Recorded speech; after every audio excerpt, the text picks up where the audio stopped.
Avant tout, et je pense que pour comprendre les deux autres leçons, c'est la première, c'est ce qui s'est passé le 7 octobre 2023 en Israël, c'est un pogrom. Ce qui s'est passé, c'est une armée terroriste qui a commis un crime contre l'humanité sur une terre qui n'a de sens que parce qu'elle existe pour servir de refuge aux Juifs après la Seconde Guerre mondiale, après la Shoah, après l'assassinat de 6 millions de personnes.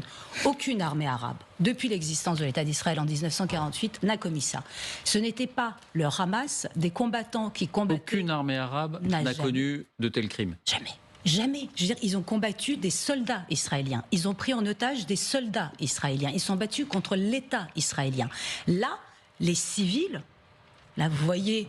Les images, les civils, c'est pas des dommages collatéraux. C'était le but de l'opération, c'était de tuer un maximum de femmes, d'enfants. Il y avait eu des attentats. De vieillards. Bien sûr qu'il y a toujours eu des attentats. On parle d'un pays qui est en guerre depuis 1948. Les attentats, là, ce sont des pogroms dans le sens où c'était massacrer systématiquement, non pas des Israéliens. Soudain, des Israéliens sont devenus tout simplement des Juifs. Et l'impact est tellement énorme que je vais vous donner un exemple. Quand on dit la proportion, la réaction d'Israël, prenez le Bhoutan. Prenez le Bhoutan, l'un des pays les plus pacifistes au monde, dont le PIB est mesuré sur le degré de bonheur de sa population. Si le Bhoutan subissait ce que la population israélienne a subi, les 1200, 1300 morts, les massacres, les cadavres qui ont été retrouvés, les images que nous voyons encore aujourd'hui qui sont insoutenables, le Bhoutan ferait exactement la même chose qu'Israël. Le Bhoutan ferait la même chose qu'Israël. C'est évident. Vous avez des civils et c'était pas des colonies. Nous sommes là, dans des kibboutz, en plus avec des gens qui militent pour la paix. C'est encore plus criminel. Donc ça, c'est quand même la première chose. Ce n'est pas un acte de résistance. Franchement, vous voyez Jean Moulin et Pierre Brossolet disent « Tiens, si ce soir on allait se faire une discothèque avec des Allemands dedans parce que nous combattons des nazis », je veux dire, d'imaginer que cet acte terroriste commis par le Hamas relève de la résistance, c'est brouiller les cartes intellectuelles, c'est de l'apologie du terrorisme, c'est inadmissible, point barre. Ça a été tellement fort que sincèrement, la première question que je me suis posée, c'est pourquoi le Hamas a fait ça? Je veux dire, quelles que soient ses revendications politiques et territoriales, après avoir commis ces pogroms, il va de soi que ces revendications ne vont pas aboutir. Je veux dire, qui accepterait de négocier avec des gens qui viennent massacrer des enfants, des vieillards, qui les sortent de leur lit, qui leur tirent une balle dans la tête, qui les photographient et qui envoient avec leur propre téléphone les photos à la famille? Pourquoi? Et sincèrement, est-ce que le but du Hamas n'était pas de se débarrasser de Gaza? C'est-à-dire de refiler Gaza aux Israéliens, voyez, pour après dire, regardez, se réfugier dans les hôtels qataris et continuer à vociférer sur le feu de la destruction en disant, mais non, mais c'est les Israéliens. Parce que depuis 2006, qu'est-ce qu'a fait le Hamas, si ce non détruire, ruiner consciencieusement Gaza, socialement, économiquement, moralement.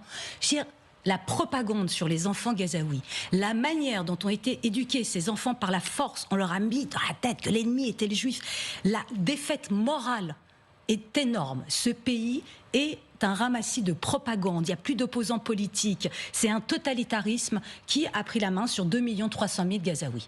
Donc, à un moment, là, il n'y avait plus d'impasse. Donc là, quelque part, on se réfugie au Qatar. D'ailleurs, la plupart des importants y sont. Et on refile la catastrophe aux Israéliens pour après pouvoir dire, regardez tout ce qui arrive à Gaza, le désastre est israélien. Et les autres leçons? La grande leçon, c'est le grand gagnant de cette affaire, c'est la République islamique. Je veux dire, et c'est ça qui est la République islamique qui est en état de mort cérébrale. Je veux dire, il faut quand même comprendre que les deux joyaux de la couronne, de la monarchie, si je peux me permettre de parler comme ça, c'est le Hamas et le Hezbollah. Aujourd'hui, la République islamique d'Iran n'existe que parce qu'existe le Hamas et Hezbollah et par sa capacité de nuisance. Et là, qu'est-ce qu'elle vient de faire? Ce chaos que vient de créer la République islamique d'Iran. Qu'est-ce qu'elle vient de faire? Elle vient d'empêcher un avenir de paix possible dans la région.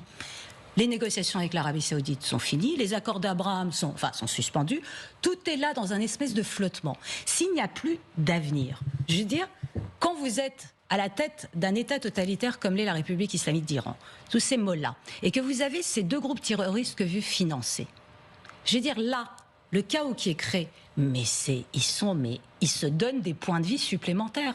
Et en plus, cerise sur le gâteau, ils viennent de prendre la tête de la Oumma, de la communauté des croyants. Je veux dire, là, ils viennent de passer comme une course de Formule 1 devant l'Arabie Saoudite en disant, ça y est, bingo, maintenant, Tout le monde dit, vous voyez, c'est... Ceux qui résistent à l'ordre occidental et israélien, c'est nous. Exactement. Et ça, c'est rageant. Et moi, je me demande si le monde occidental ne se mord pas un peu les doigts, pétri de remords, en se disant mais il y a encore quelques mois, là, il fallait quand même peut-être davantage les financer, davantage les aider militairement, leur refiler des armes à ces Iraniens qui n'en veulent plus de ces républiques islamiques, au lieu de négocier comme ça en douce sur le tarmac d'un aéroport en échangeant des otages. Alors oui, les Américains ont échangé des otages. 6 millions de dollars étaient censés dégeler de 6 milliards de dollars dégelés de la Corée du Sud en Iran. Alors visiblement, le virement n'a pas été fait, mais le geste suffit pour raffermir la République islamique d'Iran. Et donc là, c'est encore cette espèce d'immense cadavre qui continue à s'agiter et qui est en train de maintenir un chaos inadmissible dans cette région qui va entraîner des millions de gens dans l'incertitude, dans la misère et dans des conflits un peu partout qui vont exploser. Et la troisième leçon ? Et la troisième leçon, et là, honnêtement, c'est un... L'ayant regardé de loin et ne m'étant pas exprimé depuis 10 jours, croyez-moi que je l'ai, c'est extrêmement douloureux à dire, mais c'est la défaite morale du monde arabo-musulman. Ça, c'est une évidence. Et tous ceux qui refusent de le voir sont des criminels. Je vais donner 3 exemples. Je vais vous donner l'exemple de la Tunisie. La Tunisie qui est dans une situation économique gravissime. La Tunisie qui a un président qui passe son temps à exciter la xénophobie de sa population pour qu'elle parte à la chasse aux immigrés noirs. La Tunisie qui devrait manifester contre son président Saïed, qui devrait dire « Non mais c'est toujours batteur là qui est en train de nous humilier devant la terre du monde, qui nous affable, rien ne se passe, pas de boulot, pas d'université, il se passe quoi ?» Ben non, elle était jouée avant même que les bombardements commencent sur Gaza. Ils étaient déjà dans la rue pour célébrer le massacre des Juifs, des Tunisiens. Des Tunisiens. Mais c'est partout dans les mondes arabes et musulmans. Mais j'ai pris 3 exemples. Le Yémen, 10 ans de guerre civile, un désastre humanitaire, un terrain de jeu pour l'Iran et l'Arabie Saoudite qui, à travers ce pays, s'entretuent, des maladies infantiles qui avaient disparu depuis le XXe siècle qui réapparaissent. J'ai été la première ici à parler du Yémen et des situations dramatiques. À Sanaa, vous avez vu la foule ? Au lieu de manifester contre l'Iran, contre l'Arabie Saoudite, contre le destin qui est le leur à cause de cette concurrence sunnite et tout. Ils manifestent à ce point-là, avec tant de fierté, devant quoi ? Le cadavre de juifs. Mais qu'est-ce que c'est que ce délire ? Et alors la Malaisie, j'ai pas pu m'en empêcher. Pourquoi ma Malaisie manifeste pour célébrer le massacre de juifs ? Alors ça reste mystérieux. Ça, si vous voulez, la prochaine fois, on vous parlera de la Malaisie, mais ça reste mystérieux. Et les populations arabo-musulmanes dans les pays occidentaux. Je veux dire, ces londoniennes qui arborent des t-shirts avec des parapentes dessus, référence aux terroristes qui ont attaqué une rave party où des jeunes de leur âge ont été massacrés. C'est normal à Sydney. Qu'est-ce qui s'est passé à Sydney ? Gazons les juifs. Voilà ce qui était crié de la communauté arabo-musulmane, bien au chaud en Australie, qui crie ça, gazons les juifs. Et la seule chose qui a vraiment, c'est ahurissant de voir ça. C'est la seule image qui m'a fait sourire. Fuck les juifs, qu'est-ce que vous voulez que je vous dise ? La seule image qui m'a fait sourire, c'est ce qui s'est passé dans le stade de Téhéran, où à tous les supporters iraniens ont été distribués des drapeaux palestiniens. On regarde, on écoute, voilà ce qui s'est passé dans le stade à Téhéran la semaine dernière.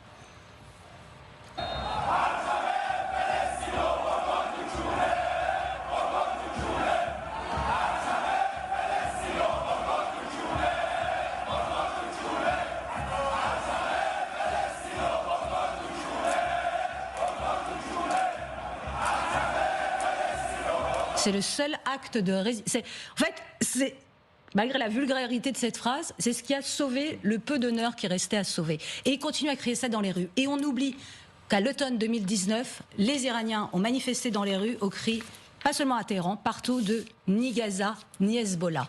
Ces groupes terroristes sont la plaie du monde arabo-musulman et les soutenir et sous-entendre que c'est de la résistance, c'est s'enfoncer un peu plus dans un marasme moral.